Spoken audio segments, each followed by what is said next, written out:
Saint-Michel, ange du mont Tombe.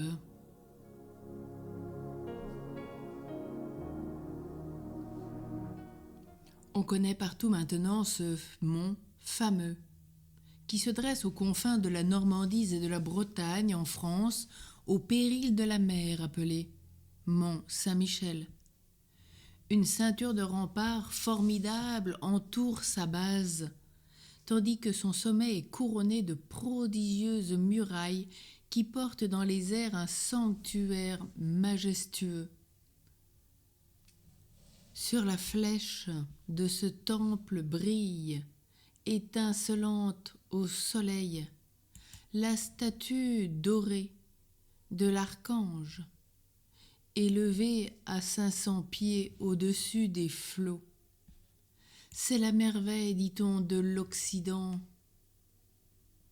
Saint-Michel, en 708, y avait demandé un sanctuaire à Saint-Aubert, évêque d'Avranches. La chapelle primitive a été remplacée par un édifice grandiose, œuvre des siècles de foi. Saint-Michel, on a l'impression qu'il domine le monde.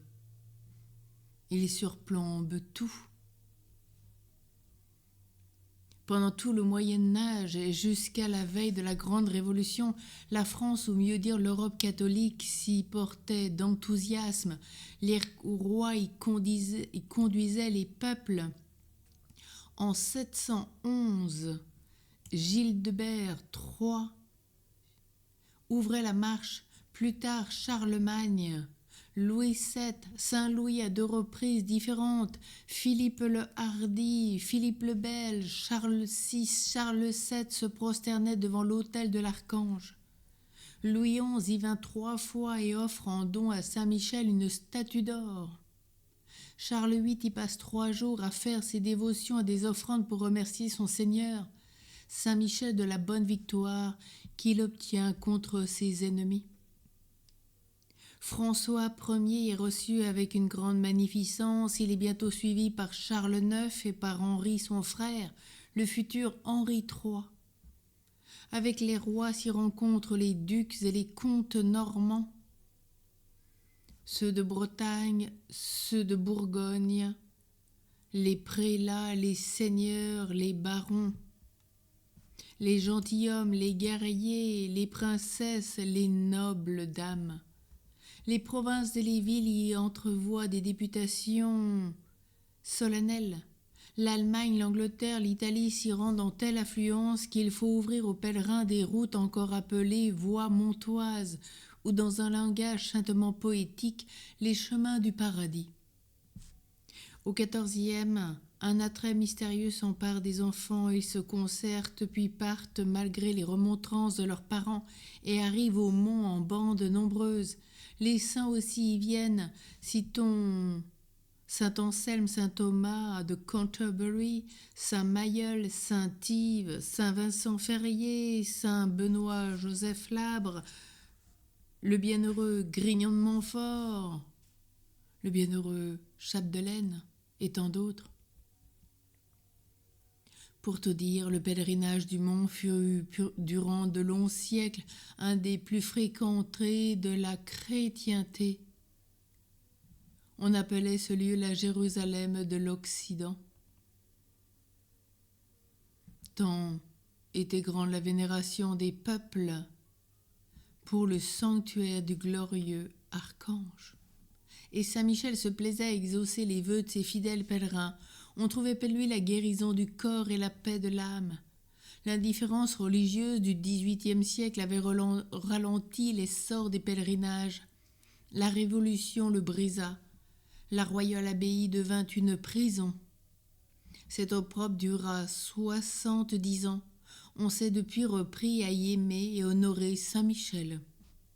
Les foules sont revenues à l'antique abbaye et le pèlerinage a revu des jours de triomphe. On garde surtout le souvenir du 3 juillet 1877 où l'archevêque de Rouen, au nom du pape Pie IX, a posé une merveilleuse couronne sur la tête du séculaire protecteur de la patrie française. C'est là le gage plein d'espoir. Que l'archange regarde la France, qu'il hâte le jour où elle pourra lui rendre ses hommages dans sa basilique totalement réédifiée. Ce jour fidèle à son passé, elle se lèvera, gravira au chant des hymnes et des cantiques l'escarpement de la Sainte Montagne et viendra rendre un hommage national à l'archange que si longtemps fit sentir en ce lieu, pour elle, sa puissance et sa bonté. Dans la pratique de ce jour, peut-être faire au moins une fois dans sa vie le pèlerinage au mont Saint-Michel, dans ce lieu de grâce. Dans l'histoire de ce jour, au cours de la guerre des 100 ans, les Anglais vinrent plusieurs fois mettre le siège devant le mont Saint-Michel. Ils ne purent jamais le prendre. Mais la lutte fut violente. Un jour montant à l'assaut, ils étaient parvenus à abattre un pan de muraille. Ils se précipitent nombreux par la brèche largement ouverte. Alors la lutte devient atroce. Malgré une infériorité de nombre écrasante, la petite garnison montoise s'élance et repousse l'assaillant qui chantait trop tôt victoire. La déroute des Anglais fut complète.